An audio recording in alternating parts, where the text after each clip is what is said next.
আসসালামু আলাইকুম, কেমন আছেন সবাই? আমি আছি আপনাদের তো আলহামদুলিল্লাহ। আরও একটা ভিডিও নিয়ে হাজির হলাম। নাবনার মাঠে খুব সুন্দর মেলা বসছে, সেটাই আপনাদের মাঝে তুলে ধরতেছি। এই যে দেখেন কি সুন্দর, বিকাল বিকাল চলে গেলাম আলিফকে নিয়ে। তো সেখানে গিয়ে দেখি কি সুন্দর এই সমস্ত বেলুন বিক্রি করছেন আমাদের এক বাংলাদেশের ভাই। তো এগুলা 10 ইউরো করে বিক্রি করতেছে, 5 ইউরো করে বিক্রি করতেছে, যার কাছ থেকে যেমন পারে সেরকম নিতেছে। 12 ইউরো করে এরকম। আর প্রত্যেক ইটালিয়ানের বাচ্চারাই তারা কেনাকাটা করতেছে। আর আমার মেয়ে তো মাশাআল্লাহ বেশ বড় হয়ে গেছে, ওর বেলুনের দরকার নাই, ও শুধু দাঁড়ায় দাঁড়ায় দেখতেছিল। আর চারপাশে ঘুরে ঘুরে দেখতেছিলাম, এত সুন্দর করে সাজানো, চকলেটের দোকান থেকে ধরে সব ধরনের দোকান মোটামুটি ভালোই বসছে।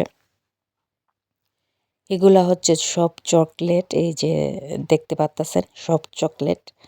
তো আলিফকে বললাম যে কোন চকলেটটা নিবা, নিয়ে নাও। ও বললো আব্বু আসলে নিব। তো আব্বুকে আমরা বললাম যে তুমি কাজের থেকে মাঠে চলে আসো, আমরা মাঠে আসছি। তো উনি চলে আসলেন। তারপর ওনাকে নিয়ে একটু ঘোরাঘুরি করলাম, আলিফকে নিয়ে প্রত্যেকটা দোকান দেখলাম এবং কোন দোকানে কি উঠেছে সেগুলোও দেখলাম। আর পাশাপাশি আলিফকে টুকিটাকি চকলেট কিনে দিলাম।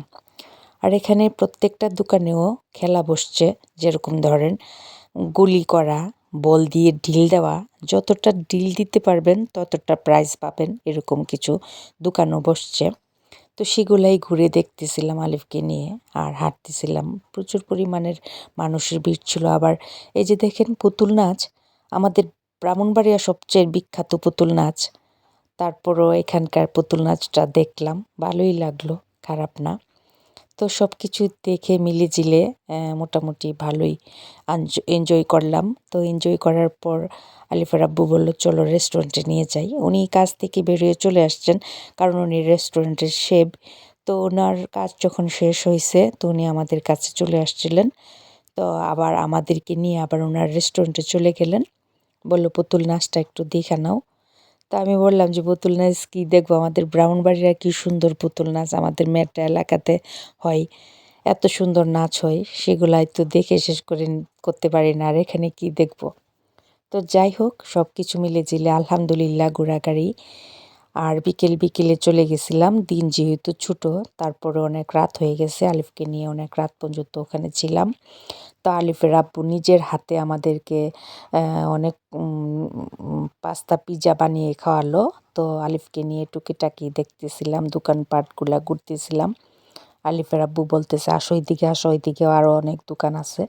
তো প্রত্যেকটা দোকানে আমরা যাই, দেখি যে কী রকমের প্রাইস আর কীরকম জিনিস ওখানে বিক্রি হয়। সব কিছুই বিক্রি হয়, সব ধরনের জিনিস এখানে বিক্রি হয় আর সবাই কেনাকাটা করে। যে দেখেন মগগুলো প্রচুর পরিমাণের দাম। তো সব কিছুই মিলে-জিলে ঘোরাঘুরি করলাম, দেখলাম, আনন্দ করলাম, এনজয় করলাম।